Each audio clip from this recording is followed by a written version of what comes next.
There is a silent thief that slips quietly into the hidden corners of our consciousness. It doesn't knock. It doesn't scream. But once it enters, it makes everything feel vague, doubtful, and unstable. That thief is called unease. Unease is not a loud voice. It's a quickened breath in the middle of the night. It's the flicker in your eyes when making a decision. It's the feeling of being not enough, even when you have everything. It's the invisible trembling when you stand in front of a crowd, or even just in front of yourself in the mirror. Why is it that in this modern age, with all our comforts, technologies, and knowledge, so many still feel profoundly uneasy? Perhaps, as psychologist Carl Jung once said, until you make the unconscious conscious, it will direct your life, and you will call it fate. We live without recognizing the unease within us, and because we don't see it, we let it control our choices. It makes us choose jobs not from passion, but from fear of lack. Choose partners not from love, but from fear of loneliness. Choose lifestyles not from values, but from fear of rejection. What is unease, really? It's the fear of being rejected, the fear of not being loved, the fear of failing, of being seen, of losing face, of being abandoned, even by our own selves. Sometimes unease is inherited from childhood, from a parent's disapproving eyes, a teacher's scolding voice, a moment of humiliation before a crowd, or maybe from a time we lost ourselves, and ever since, we've lived in fear that the world will abandon us too. The story of the musician and the microphone. There was a young, talented singer. Every time he stepped on stage, his hands shook, his palms sweated. No matter how much he rehearsed, he still made mistakes. Someone once asked him, "What are you afraid of?" He replied, "I'm afraid they won't clap. I'm afraid if I hit a wrong note, they'll laugh and say I don't deserve to be here." So before he ever sang, he was already singing for fear, not for passion. When unease takes the lead, we are no longer ourselves. We become a distorted version, forever trying to please everyone, yet losing pieces of ourselves, bit by bit. Viktor Frankl, a psychologist who survived the Nazi concentration camps, once wrote, "Between stimulus and response, there is a space. In that space lies our power to choose. And in that choice lies our freedom." Unease isn't something to be feared. If we're willing to pause and look it in the eye, pause to see that it's just a feeling, not your identity. Pause to realize the fear of being rejected often stems from not accepting ourselves. Pause to remember we don't need to prove anything. Our presence is already enough. From unease to inner peace is a journey of returning, not returning to a place, but returning to ourselves, to a place where we don't have to become someone else to be loved. The great Japanese teacher Masaharu Taniguchi once wrote, "True peace comes not from seeking light outside, but from discovering the light within." So ask yourself, am I saying this so others will like me? Am I staying silent out of fear of being rejected? Am I choosing this path because I believe in it, or because I'm afraid? When we begin to be honest with ourselves, we start to see the root of our unease, and only then can healing begin. No one is born with peace, but everyone can learn peace if they are brave enough to recognize their own unease. Unease is not the enemy. It is a bell ringing softly to remind us to stop. It is our past self coming back to say, it's time to return, and if we listen deeply enough, unease will whisper in our ear, I am just a passing cloud. Peace is the true sky within you.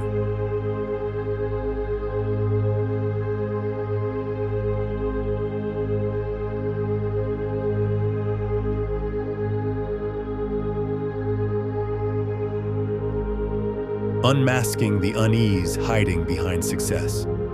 We often think, once we have money, power, or fame, we'll finally find peace.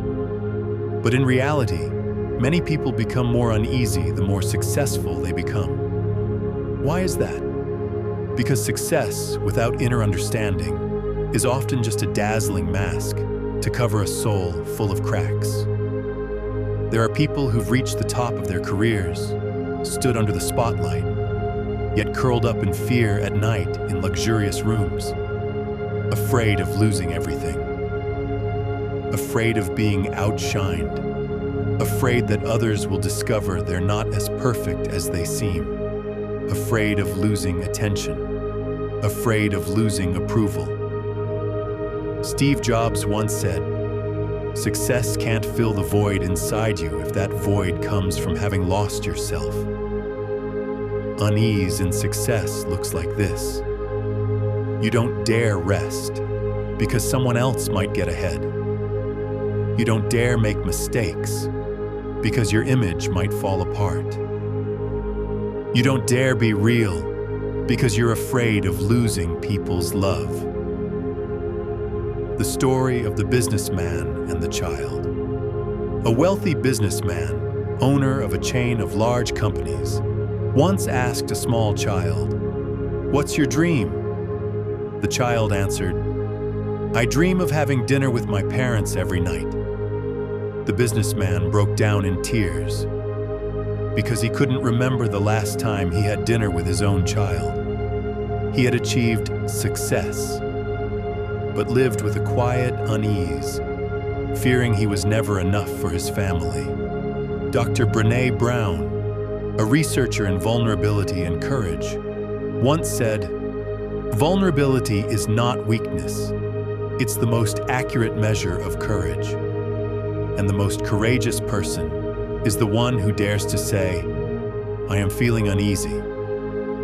There's nothing wrong with striving for success, but let us remember, success only becomes meaningful when we don't have to trade away our peace to achieve it. You can choose both, but to do that, you must start by listening to yourself. Listening to that small voice that whispers each night, "Am I truly happy? Am I living or just maintaining an image? If everything falls apart, will I still know who I am?" Peace doesn't come from followers, signed contracts, or applause. Peace comes when you can sleep at night without hiding a part of who you are. And when you're honest enough to recognize the unease behind your success, that's when your true transformation begins. The root of unease, a childhood without fault, but full of wounds. No one is born with unease. A newborn child doesn't fear rejection. It cries when it needs, laughs when it's happy, and embraces the world exactly as it is. But over time, that child learns fear. And most of those lessons come from the very people it loves the most. Childhood isn't to blame, but it can leave imprints, especially when the adults in our lives carry wounds of their own that were never healed. Perhaps you've heard words like, "Be quiet." "You're just a kid. You don't know anything. Why can't you be like other people's children?" "Keep crying and I'll leave you right here." Each phrase, like a tiny needle, pierced the tender heart of a child. And as we grew, we stopped crying. Not because we stopped hurting, but because we stopped believing our pain was worthy of being heard. That's where unease begins. With the belief, I'm not enough.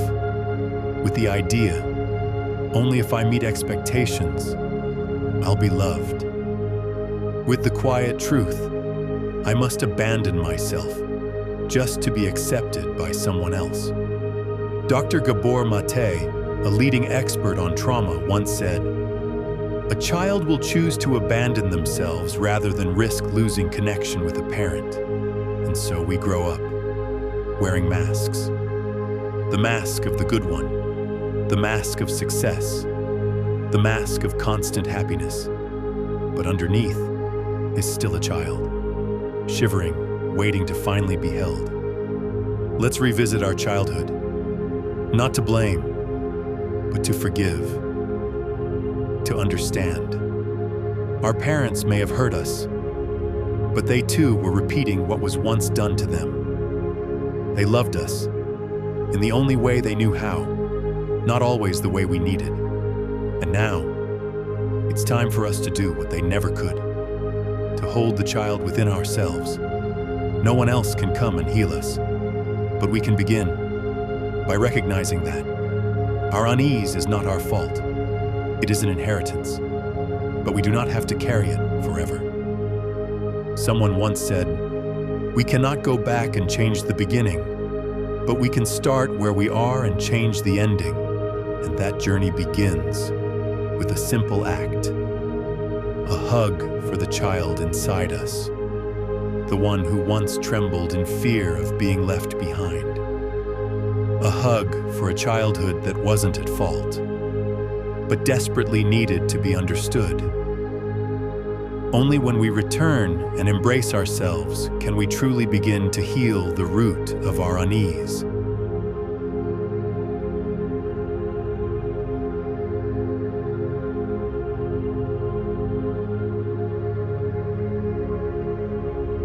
Invisible expectations. The pressure we put on ourselves. Not everyone is pressured by others.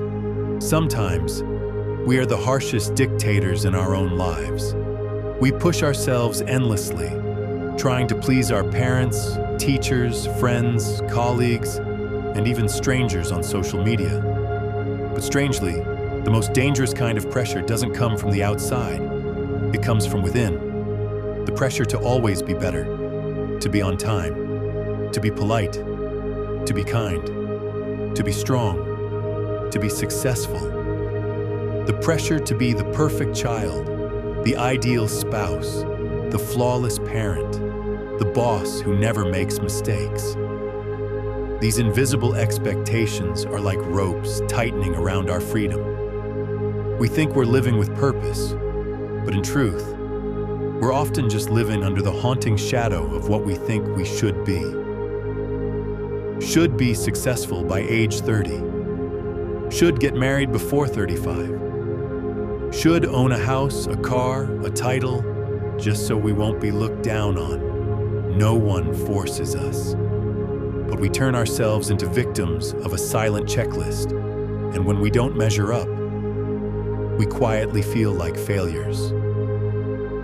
The French philosopher Albert Camus once wrote, "The greatest danger to humanity is not the enemy, but the illusions we impose on ourselves." When expectations become our yardstick, unease is inevitable. We go to bed feeling incomplete.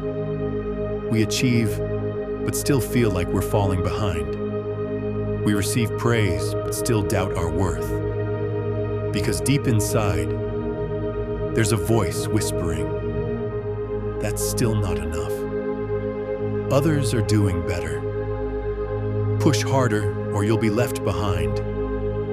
Pressure from unrealistic expectations is a double-edged sword. It can drive us forward, but it can also drain us until we no longer find joy in being alive. A short story, The Violinist and the Gold Watch. A world-renowned violinist was once gifted a gold watch after a spectacular performance.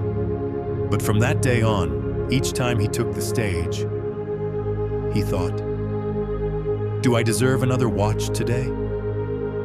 Will tonight's show be as good as the last? Will they still admire me?" Slowly, he lost touch with the music, because music was no longer his heart speaking. It had become a fear of not outdoing himself.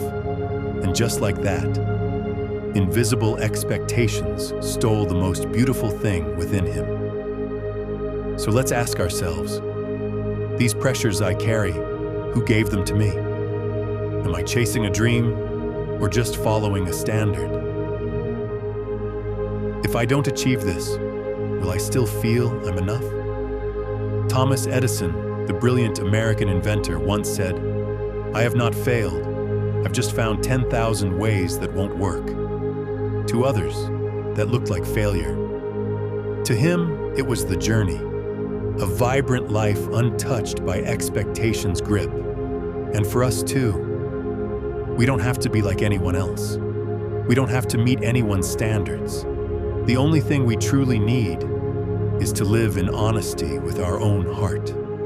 Sometimes, letting go of an expectation isn't failure, it's freedom. Peace doesn't come from ticking every box. It comes from knowing who we are and accepting it, no matter what the world may think. Peace isn't a state of being, it's a skill to be practiced. We often think of peace as a state of being, something we reach when no one disturbs us, when nothing hurts us, when there's nothing left to worry about. But if peace depends on perfect conditions, then it becomes a luxury, something only the lucky get to have, or something that happens in rare, quiet moments between the storms of life. But the truth is, peace isn't something we stumble upon. It's a skill, just like playing music, cooking a meal, or learning to ride a bike. And like any skill, peace must be practiced, not just when we have time, but especially when life is at its messiest. Think of a skilled musician. They don't learn by sitting in silence. They learn through mistakes, through clumsy melodies, through tired hands and hours of repetition. The same is true for peace. We don't learn it in silence. We learn it in chaos. When someone is yelling, and we practice listening. When a plan falls apart, and we practice letting go. When we're misunderstood, and we practice not reacting. That's how peace is forged, like metal in fire. And every day, life gives us dozens of chances to practice. When traffic is jammed, when a loved one snaps at us, when work doesn't go as planned. In those moments, we get to choose. Will I lose my center or strengthen it? And here's the miracle. When we practice this skill long enough, we stop needing the world to be calm for us to feel calm. We bring calm into the world. We no longer chase peaceful places to feel still. We become still in the middle of noise. We no longer wait for others to be kind before we feel safe. We feel safe and then become kind. And that is a powerful kind of freedom. When peace becomes a skill, we stop being ruled by others' emotions. We stop being pulled into every storm around us. As Zen master Thich Nhat Hanh once said, "You can't stop the storm outside, but you can stop the storm within." Peace is the greatest gift we can offer ourselves every day, and no one else can give it to us. Like any skill, it takes patience, commitment, and love. Love for ourselves, so we don't keep blaming ourselves every time we fall short. Love for others, so we don't let resentment steal our inner stillness.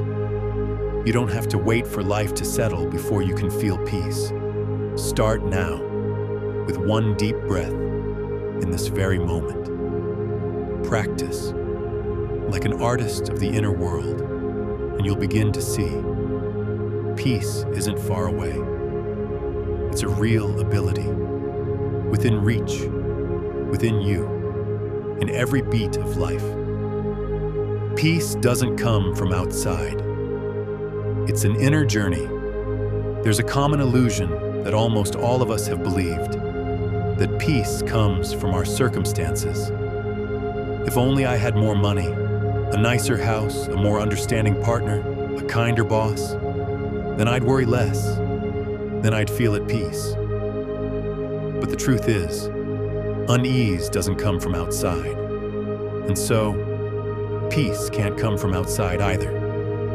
A British meditation teacher once said, "If you can't find peace in an empty room, you won't find it in a crowded one either." We keep trying to fix the world, hoping it will quiet our minds. But the world was never the true source of our unease. It's simply a mirror, reflecting the parts inside us that we've yet to understand. Are we angry because someone left us? Or because deep down, we still haven't forgiven ourselves for once being vulnerable? Are we afraid of judgment? Or have we never learned to appreciate ourselves without external approval? Peace is a capacity. It doesn't come from control, but from surrender, not from the absence of hardship, but from the ability to stand firm through it. Not from being loved by all, but from learning how to love ourselves. Look at those who have little, yet they radiate joy. Those who are sick, yet still shine with presence. They share one thing in common. They no longer use the outside to measure the value within. A short story, The Man and the Rain. A man walked through a heavy downpour, but he smiled, moving calmly through the storm. Someone shouted, "Aren't you afraid of getting wet?" He replied, "I can't stop the rain, but I can choose how I walk through it." That is the spirit of inner peace. We don't need to make life perfect. We just need to make our hearts a safe place to rest. The theologian Thomas Merton once said, "Peace is the inner space in which we can live fully even when the world outside is falling apart."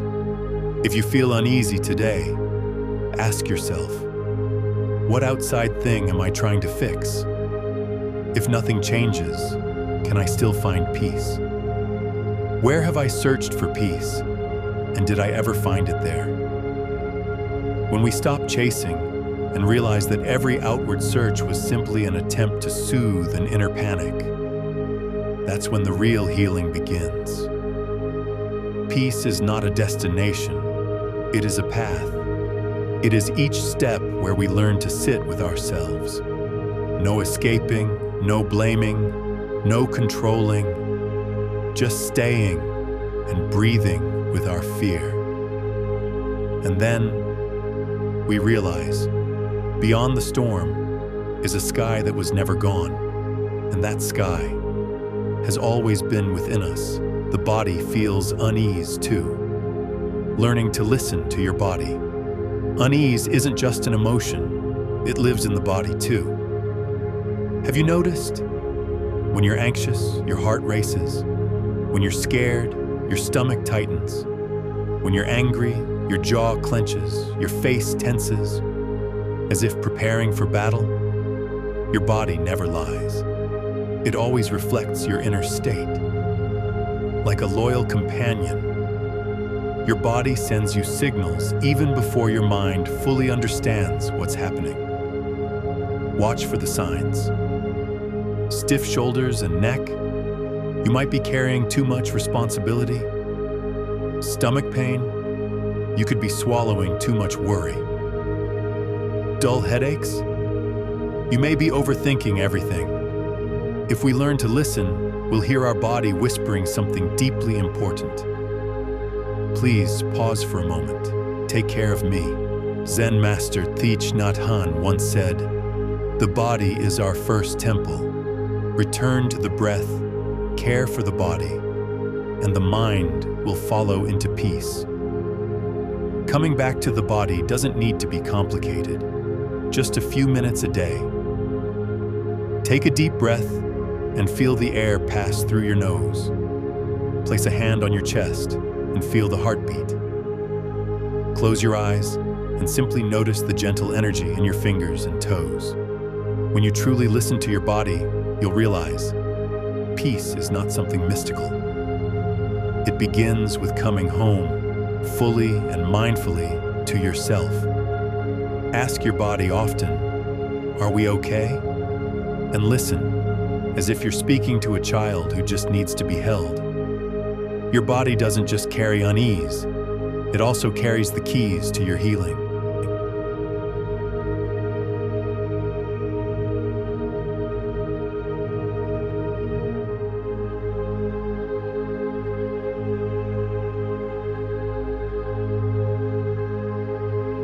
Not all answers come from thinking. Since childhood, we've been taught to understand, we must think. To solve problems, we must analyze. But sometimes, thinking is the very thing that takes us further away from the answer. Often, our anxiety doesn't come from not having a solution, but from being obsessed with having to solve everything. When we push ourselves to figure it out, the mind tenses, the body tightens, and the spirit grows tired. Like a lake disturbed by constant stirring, the more it moves, the murkier it becomes. Some answers don't come from thinking. They come from stillness, from pausing, from simply breathing, watching, and being present. Suddenly, something inside becomes clear. Albert Einstein once said, "I never discovered anything of real value through rational thought alone. It was through intuition and silence that the greatest insights came. It's in the quiet space between thoughts that we hear the true voice of our heart." Sometimes you don't need an answer. You just need to stop, sit, and breathe with the present moment. Answers come when you're ready to receive them, not when you force them to appear. It's not more thinking, but deeper presence that leads us to peace. You don't need to be the smartest to live a good life. You just need to be awake. Awake enough to not get lost in your own restlessness. And from there, you'll realize the deepest wisdom is not from the mind, but from the stillness within. Allow yourself to not know. Be brave enough to release the need for certainty. Sometimes the miracle doesn't come from knowing. It comes from being silent and letting yourself simply be. Acceptance, the first key to inner peace. Many of us don't really live in the present. We live in a quiet war, constantly fighting against what is. We don't accept painful emotions. We don't accept others behaving in ways we dislike. We don't even accept ourselves when we make mistakes. But this resistance is the root of our unease. Imagine a river flowing rapidly. If you fight against it, you'll be exhausted. But if you relax, if you learn to float, you'll stay afloat and even steer when needed. Peace isn't about controlling everything. It's about learning to let go at the right time. This isn't surrender. It's conscious acceptance. Acceptance doesn't mean giving up. It means seeing things as they are. This anger is here. This injustice is happening. This feeling of failure exists. And then we breathe. No need to fix it right away. Just acknowledge it. Eckhart Tolle once said, "Acceptance is the doorway to transformation. When you accept something, you allow it to be, and that frees you from its grip." The greatest anxiety doesn't come from the situation, but from our refusal to accept it. One person stuck in traffic plays music and relaxes, peaceful. Another, in the same situation, curses and rages, restless. The difference isn't the situation, it's the relationship to it. When we practice acceptance, we no longer waste energy fighting the unchangeable. We gain time to invest in what truly matters. We become clear-headed, able to discern what to change and what to release. Acceptance is the first step to freeing ourselves from the burden of control. It's the moment we stop resisting reality and start truly living with it. And peace is often waiting just behind that moment of acceptance, transforming anxiety through breath and presence. Have you ever noticed? Whenever you're anxious, your breath becomes shallow, quick, and broken. But when you're peaceful, your breath is slow, deep, and gentle. Breath is the bridge between body and mind. Since ancient times, Spiritual masters and meditation teachers have taught, return to the breath. Because the moment we bring awareness to the breath, we return to the present. And in the present, there is no past to regret, no future to fear. Only this moment, the safest place to be. Jon Kabat-Zinn, founder of the modern mindfulness movement, once said, "The present moment is the only time where peace can be found. So when anxiety arises, instead of resisting it, try this. Sit quietly. Place one hand on your chest, the other on your belly. Close your eyes and take a deep, gentle breath. Follow the air as it moves in and out. Whisper to yourself, I am safe, I am breathing, I am here. Just a few minutes each day, and something magical begins to happen. The heart slows down, tension dissolves. The mind becomes clear. Presence isn't doing something special, it's simply pausing to live fully. It's drinking tea and knowing you're drinking tea. It's listening to someone without planning what to say next. It's walking and feeling the earth beneath your feet. Breath, presence, peace. When you embrace one, the other two will follow. Anxiety only lives in the past and the future. But when you breathe and return to now, anxiety has no place to cling. So begin with the simplest thing, a breath, and you'll see, peace isn't something to search for. It's always been there, waiting for you to return. Transforming anxiety through small actions. Anxiety often grows from a sense of helplessness. When life feels out of control, we feel small and powerless. But here's a truth worth remembering. Every small action we take carries great power. We may not be able to change the world, but we can tidy our desk. We may not heal every wound, but we can wash our face with cool water and light a candle. These simple acts become the foundation of a steady, peaceful inner world. Science confirms this. When we take action, our bodies release serotonin and dopamine, hormones that uplift the spirit. So don't wait to feel good before doing good. Do something good first, and peace will follow. Thomas Edison once said, "The surest way to overcome worry is to take action."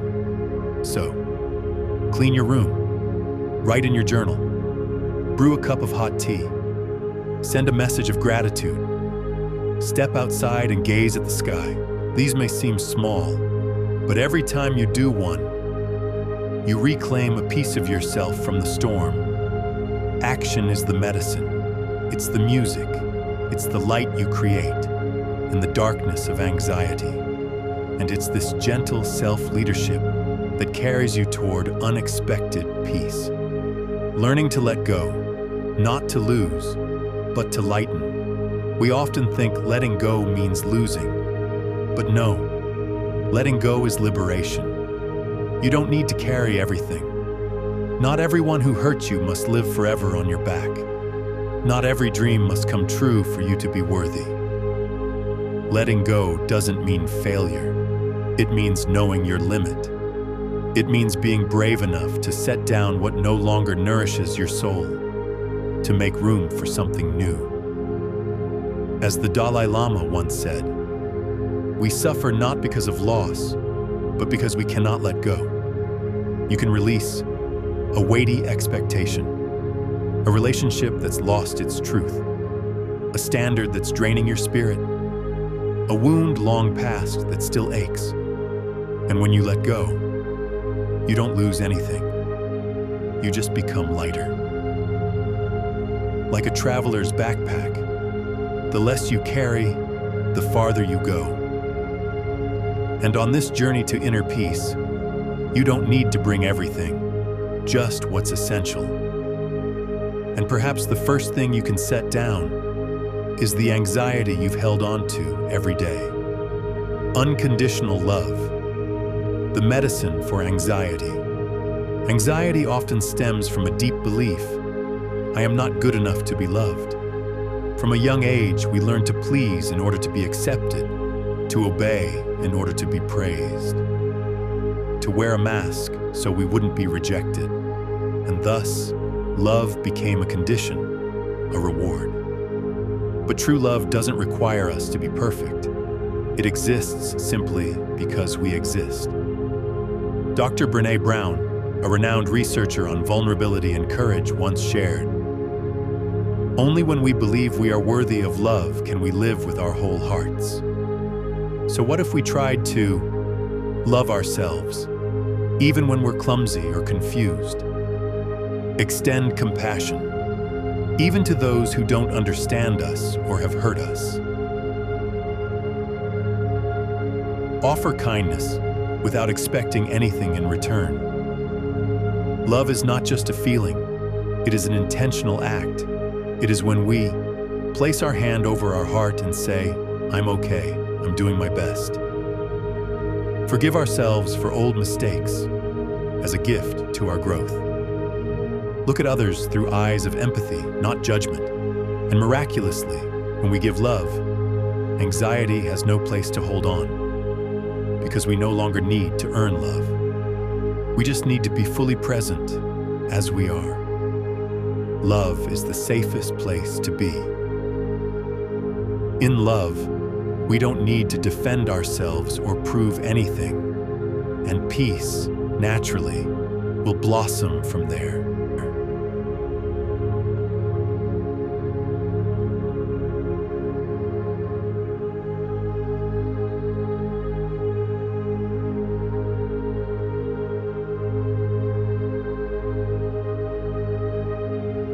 Core values. The lighthouse in the storm of anxiety. In moments of darkness, when we don't know where to go, what to do, or what we're living for, anxiety quietly seeps in like a cold mist. But a person who knows their core values is like a sailor with a compass amidst turbulent seas.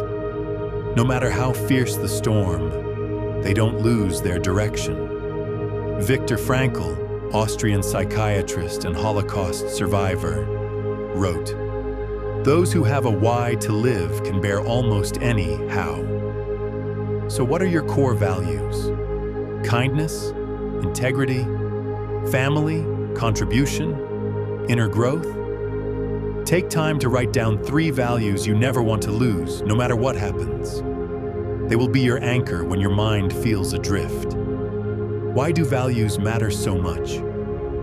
They give us a standard for decision-making amid endless choices. They remind us what is enough and what is just external noise. They become our personal manifesto, so we don't trade ourselves for temporary approval. Like a lighthouse, values won't stop the storm, but they will prevent you from crashing into the rocks. In a chaotic world, your values whisper, you still know who you are. And when you live in alignment with that, peace is no longer a distant goal, but your steady companion. Acceptance, not giving up, but opening the door to transformation. Many people confuse acceptance with resignation, but in truth, acceptance is not surrendering, it is seeing clearly.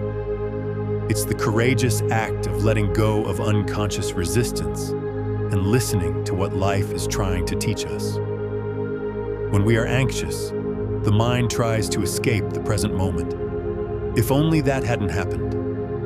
Why me? But pain multiplies when we resist it.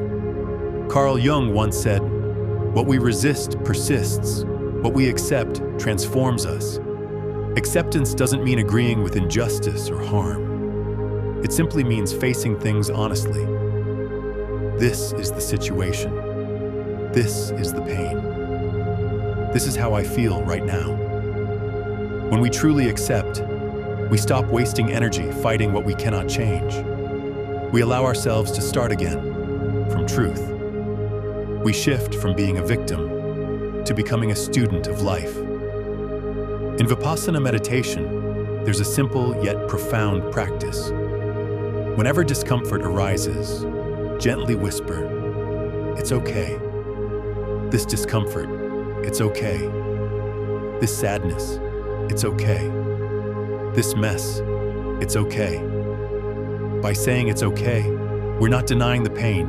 We're making space to see it more clearly, without judgment or fear. And peace doesn't arrive like a miracle. It naturally follows when we stop resisting. A candle does not fight the darkness. It simply shines. So do we. When we accept, we end the inner battle, and the light of truth begins to emerge. Acceptance is not the end. It's the beginning of peace. The journey home, peace, has always been within. There is a great irony in life. The more we seek peace outside, the more anxious we become. The harder we chase the image of a perfect life or try to control everything, the farther we drift from our true selves. Peace, it turns out, isn't a destination. It's where we once belonged. It's home, the space within us, now buried under noise, unhealed wounds, and dreams that were never truly ours. We don't seek the light. We simply remove the veils that cover it. Rumi. We were once at peace, as children unafraid. When we cried, we cried. When we laughed, we laughed. No pretending, no pressure to be perfect. We once were fully ourselves, before being told we had to become someone. The journey from anxiety to peace isn't about becoming a better version of ourselves. It's about returning to who we truly are, with wholeness and love. Imagine a drop of water in the vast ocean. It panics, thinking it's lost. But if it becomes still, it sees it was never separate. Just like us, we have never been apart from the source of peace within. We only need to remember, peace is not the absence of storms. It is the ability to stay grounded amidst the waves. It doesn't come from everything being okay outside, but from our capacity to stay steady when things are not. And we can practice this every day without changing our circumstances, but by changing the way we show up. When we take a deep breath and feel it, we nourish peace. When we respond with understanding instead of reaction, we choose peace. When we face ourselves without escape or blame, we return to our deepest truth. And then we realize, peace isn't a reward, it is our essence. The world will only know peace when each person finds peace within. Mother Teresa. When we heal our own anxiety, we don't just free ourselves. We ripple peace into our family, our future generations, and our world. We don't need to become someone else. We just need to sit quietly with ourselves, in silence, in compassion. Let the whisper within be heard again. Let the heart lead, not fear. One day, we'll look back and see, anxiety may have drained us, but it also led us to truth. The pain that once threatened to break us opened doors we had locked away. And peace never came from anyone else. It was our choice all along. Each second, each breath, each day. We can choose peace right now. We don't need to wait for the world to change. We don't need an apology. We don't need everything to be okay before we can rest. We deserve peace simply because we are alive, and that is enough.